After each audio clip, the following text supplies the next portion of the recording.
Yawol ki Achumba Paringda Chatliba Yawolloi sing Meeyam na Muthatke Khanbiganu haina Koireng na luchingba UNLF ki Chief of Army Staff Chaoba na phongdorakli wafam asing asi lalhawlob asigi humfu suba mapokumon thawramga mari leinana Kakching amasung Bishnupur district ke lonaba mafam amada pangthokiba thawram amada mahak na phongdokhibani thawram aduga mari leinana lona thengkraba lalhawlob asigi Chief of Army Staff Chaoba na hai ngasi lalhawlob asigi nungairaba mikop asida Meeyam de maithakta phambaga pangkhak oide lalhawlob asina India gi mayokta changsiliba lanjang asidagi khara thaidoklaga India na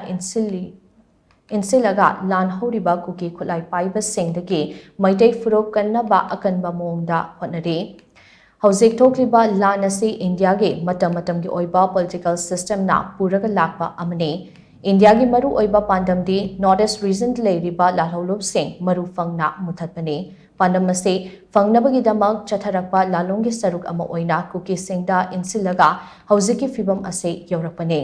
matam amada aikhoi khutkan pangana leirambadagi khara sontharakhiba amadi maikaya somgi lalhawlob sing muthatnaba India gi policy na machin tumkhalakpaga mapa chana khibadagi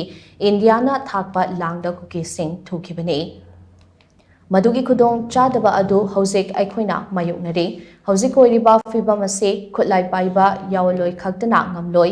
masidi Yawolloi singa loinana Meeyam amadi Meeyam gidamak chen chongliba luchingba singa punna thabak tawminaraba matamdata oithokpa ngamgani loinana pukchel sengna thabak tawba amadi ima lebak nungshibagi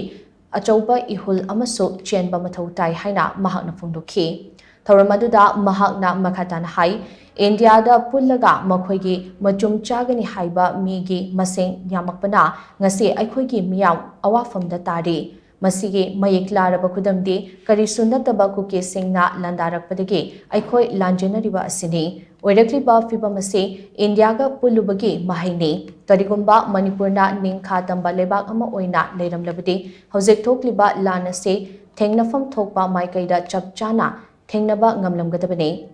Manipur kanba haibasi India ga matam sangna pullaga kanba ngamgadra natraga India dagi tokhai taraba matungda kanba ngamgadra haibasi Meeyam na nainabagi matam oire political parties singi matam gi policy na Meeyam hummaga pubadagi aikhoi waribani haibasi khangba mathau tare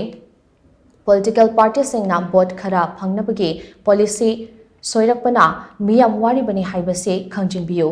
Maitei furok mutkibada Manipur su mutkadawribani masi political parties singna matam gi oina puthorakpa policy na kanbangamloi maramaduna Yawol gi Achumba Paringda Chatliba Yawolloi sing mutnaba imaibal singna sinbigano ningtam Yawolda mayon thamdaga thabak tawminasi haina Chaoba makhatana phongdokhi Amaromda ngasi pangthokiba thawram adu lalhawlob asigi Chief of Army Staff Chaoba party ki firal chingkhatlaga hawdokhi madugi matung Presidium member sing amadi thawram aduda saruk yakiba Meeyam na lalhawlob asigi leikhidraba Yawolloi singi maphamda leisu katuna ikai khumnaba utkhi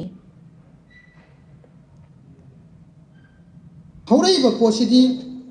akoi masen paunabagi mahutta government soiraiba posak singase akoi munna khaminaba amdi changya haibni ihan han bada makoina irang asi tawjingagi maraksida hek ku hek tawgiba matamda pramagi ku si hek tawgiba matam sidaita PDF ke soba phosama new samtan area sidaita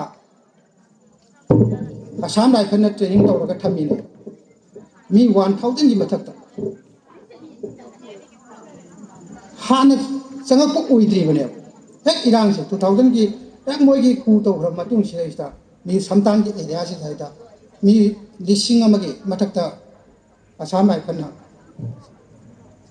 madudagi mokoina ihan hana tawchi notice ki laloba jingse namthanaba hana tawrupane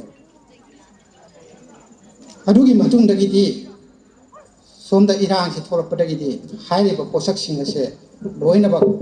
tambaki langsida landana ba sem sagi bane adugi saitheng dune nangse masi matam dugi gomena amade akoi gi aso sang singda loina khangma ngaktani haiba wale